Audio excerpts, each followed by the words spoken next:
4 साल, और इन 4 सालों में कितना कुछ बदल गया है ना। मोनिका बोली, नहीं बिल्कुल नहीं, तुम पहले भी 2 चम्मच चीनी ही कॉफ़ी में लिया करती थी और आज भी। सूरज ने मुस्कुराते हुए कहा, अच्छा, और तुम कल भी मुझे और मेरी कॉफ़ी को इसी तरह देखते थे और आज भी। मोनिका ने सूरज की ओर देखते हुए कहा। सूरज एकदम सादे मोनिका को देखे जा रहा था। दोनों आज पूरे 4 साल बाद एक दूसरे से मिल रहे थे। सूरज का दिल आज भी मोनिका के लिए उतना ही धड़कता था जितना 4 साल पहले। सूरज और मोनिका कॉलेज के दोस्त थे। दोनों ने एक साथ अपनी पढ़ाई शुरू की और एक साथ ख़त्म। सूरज को मोनिका पहली ही नज़र में पसंद आ गई थी, लेकिन प्यार के चक्कर में कहीं प्यारा सा दोस्त और उसकी दोस्ती खो ना बैठे, इसीलिए कभी आई लव यू नहीं कह पाया। सोचा था कॉलेज पूरा करने के बाद एक अच्छी सी नौकरी मिलते ही मोनिका को न सिर्फ अपने दिल की बात बताऊंगा, बल्कि उसके घर वालों को उसका हाथ भी मांग लूँगा। वक्त कभी किसी के लिए नहीं ठहरता। मेरे पास पूरे 2 साल थे अच्छे से सेटल होने के लिए, लेकिन 2 साल शायद मोनिका के लिए काफ़ी थे। उस शाम मुझे मोनिका के घर से फ़ोन आया कि कल मोनिका की सगाई है। ये शब्द उस समय एक धमाके की तरह थे जिसने कुछ समय के लिए मुझे सन्न कर दिया। मैंने उसी दिन नौकरी के सिलसिले में बाहर जाने का बहाना बनाया और अपना शहर छोड़ दिया। मैंने मोनिका को बधाई देने तक के लिए फ़ोन नहीं किया। मैं उस समय शायद अपने दिल का हाल बताने के काबिल नहीं था, और अब उसका हाल जानने के लिए तो बिल्कुल भी नहीं। वक्त बदला, शहर बदला और हालात भी। 1000 बार मन में मोनिका का ख्याल आया, लेकिन अब शायद उसके मन में कभी मेरा ख्याल ना आता हो, और आएगा भी क्यों। आखिर उसकी नई ज़िंदगी की शुरुआत हो गई है जिसमें उसका कोई भी दोस्त नहीं था। मैंने भी इसे एक अनहोनी मान लिया था, या फिर जिस चीज़ को मैं बदल नहीं सकता उसके लिए खुद को बदल लिया था।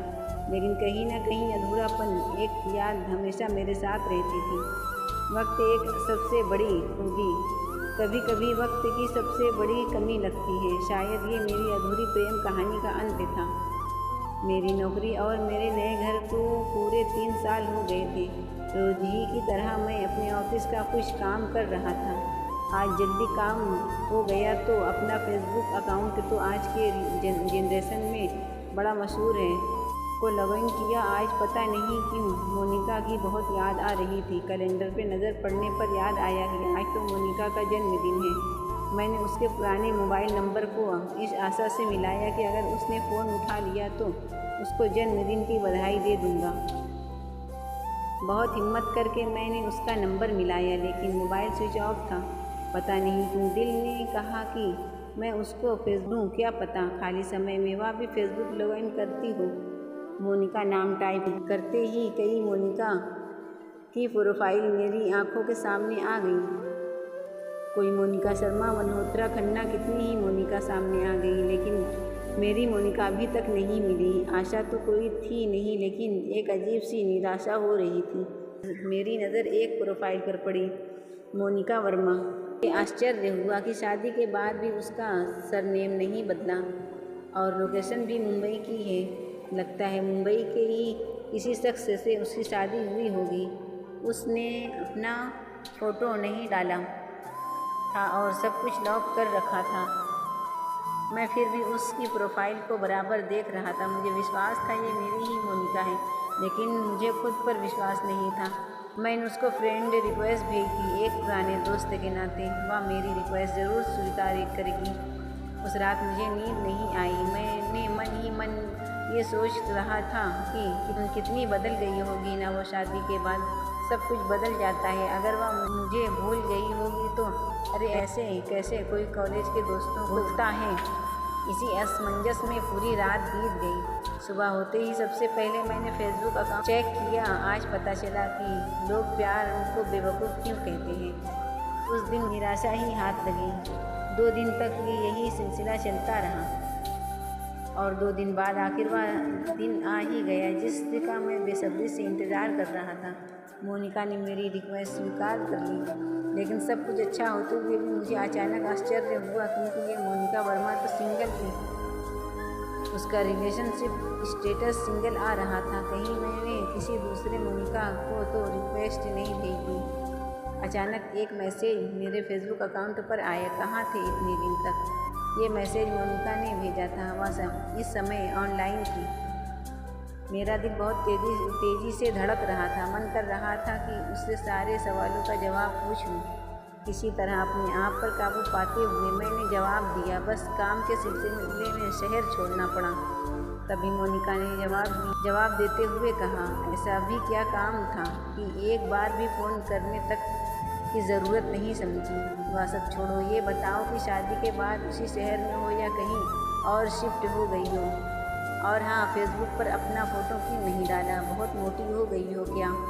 उसे लिख कर भेजा, शादी ये तुम्हें किसने कहा? मोनिका ने लिख कर भेजा। मतलब? मैंने एकदम से पूछा। तुम्हारी तो सगाई हुई थी ना? मैंने लिखा, हम। मोनिका ने बस इतना ही लिखकर भेजा, तुम अपना नंबर दो, मैं तुम्हें फ़ोन करता हूँ।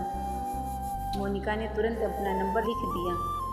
मैंने बिना एक पल गंवाए मोनिका को फ़ोन कर दिया।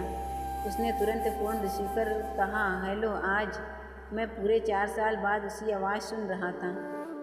एक पल के लिए ये लगा कि ये कोई खुली आँखों का ख्वाब तो नहीं। अगर ये ख्वाब है तो बहुत ही खूबसूरत है, जिस ख्वाब से मैं कभी बाहर ना निकलूं। मुझे खुद पर और उस पर विश्वास ही नहीं हो रहा था। उसकी हेलो की दूसरी आवाज़ ने मुझे अपने विचारों से बाहर निकाला। मैंने कहा, कैसी हो? मैं तो ठीक हूँ, लेकिन तुम बताओ, कहाँ गायब हो गए थे?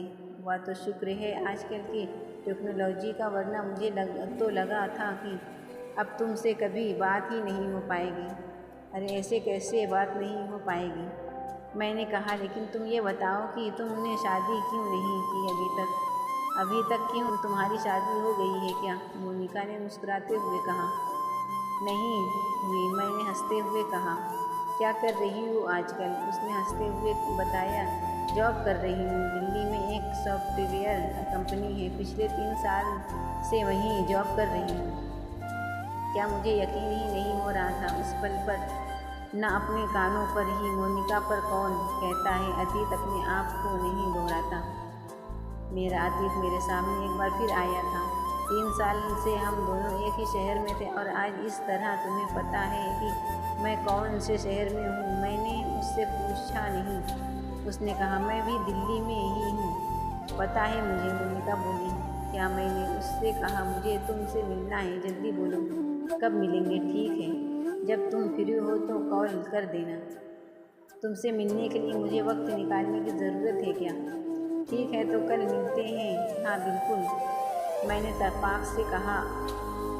आज मुझे मोनिका से मिलना था, पूरे 4 साल बाद। मैं जैसा इस समय महसूस कर रहा हूँ, उसे बताने के लिए शब्दों की कमी पड़ रही थी। मेरा दिल बहुत तेज़ी से धड़क रहा था, जैसे मानो पेट में तितलियाँ उड़ रही थी।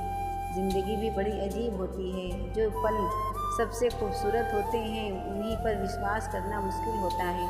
जब आपको ज़िंदगी दूसरा मौका देती है तो आप चाहते हैं कि हर एक कदम संभल कर रखें। यही है ज़िंदगी, शायद ऐसी ही होती है ज़िंदगी। मैं एक रेस्तरां के अंदर बैठा मोनिका का इंतज़ार कर रहा था और सोच रहा था कि किस सवाल से बातों की शुरुआत करूं। मेरी निगाहें मेन गेट पर थी। दिल की धड़कन बहुत तेज़ी से आवाज़ कर रही थी, लेकिन उसे सिर्फ मैं ही सुन सकता था। आखिर वह समय आ ही गया जब मोनिका मेरे सामने थी। वह बिल्कुल भी नहीं बदली थी। उसमें 4 साल पहले और अब में कोई फ़र्क नहीं आया था। मुझे ऐसा लग रहा था कि कल की एक लंबी रात के बाद जैसे आज एक नई सुबह में हम मिले हों। चेहरे की तरह खुले बाल, वही मुस्कुराहट ओढ़े हुए उसका चेहरा, सब कुछ वही। मोनिका से पूछा, अच्छा तुम्हारी मम्मी ने तो मुझे बताया था कि तुम्हारी सगाई है। मुझे तो लगा था अब तुम्हारी एक प्यारी सी फैमिली बन गई होगी। सोचा तो मैंने भी यही था, लेकिन जो सोचा होता है अगर हमेशा वही हो तो ज़िंदगी का मतलब ही नहीं रह जाता। मेरा एक जगह रिश्ता तय हुआ था, लेकिन जिस दिन सगाई थी, जिसके लिए मेरी मम्मी ने तुम्हें इनवाइट किया था, उसी दिन लड़के वालों ने जहेज में कार और कैश मांग लिया। उन्हें बहू से ज़्यादा दहेज प्यारा था। मैंने उसी समय उस लड़के से शादी करने से मना कर दिया। उस दिन काफ़ी दुख हुआ था मुझे। सोचा तुम मिलोगे तो तुम्हें अपने दिल की व्यथा सुनाऊंगी, लेकिन तुम भी ऐसे ही गायब हुए जैसे कभी थे ही नहीं, मोनिका ने कहा। उस वक्त मुझे अपने ऊपर इतना गुस्सा आ रहा था कि काश मैं उस दिन मोनिका के घर चला जाता। कितनी ज़रूरत रही होगी ना उस वक्त उसको मेरी। जिस वक्त मैं ये सोच रहा था कि उसके साथ उसका हमसफ़र होगा, उस वक्त उसके साथ तन्हाई थी। मैं कितना गलत और स्वार्थी था। यहाँ नौकरी कब मिली? मैंने मोनिका से पूछा। 3 साल पहले, उसने बताया। 3 साल से हम दोनों एक ही शहर में थे। कभी हम दोनों गलती से कभी नहीं टकराए। मैंने मन में सोचा, आज मैं इस सुनहरे मौके को गंवाना नहीं चाहता था। आज मैं वो गलती नहीं करना चाहता था जो मैंने 4 साल पहले की थी। मैंने मोनिका का हाथ अपने हाथ में लेते हुए कहा, मोनिका मुझे माफ़ कर दो। पहले मुझ में इतनी हिम्मत नहीं थी कि तुमसे अपने दिल की बात कह सकूं, लेकिन आज मैं इस मौके को खोना नहीं चाहता। मैं तुम्हारे साथ ज़िंदगी बिताना चाहता हूँ। बोलो न, दोगी ना मेरा साथ? मोनिका मुझे एकदम देखे जा रही थी। उसने धीरे से पास आकर कहा, ठीक है, लेकिन एक शर्त पर। तुम हफ्ते में एक बार डिनर बनाओगे तो? इतना कहकर वह ज़ोर से हंस दी। मुझे विश्वास ही नहीं हो रहा था, लेकिन आखिर पूरे 4 साल बाद मैं अपने खोए प्यार से जो मिला था। अगर कहानी पसंद आई तो वीडियो को लाइक और सब्सक्राइब ज़रूर करें।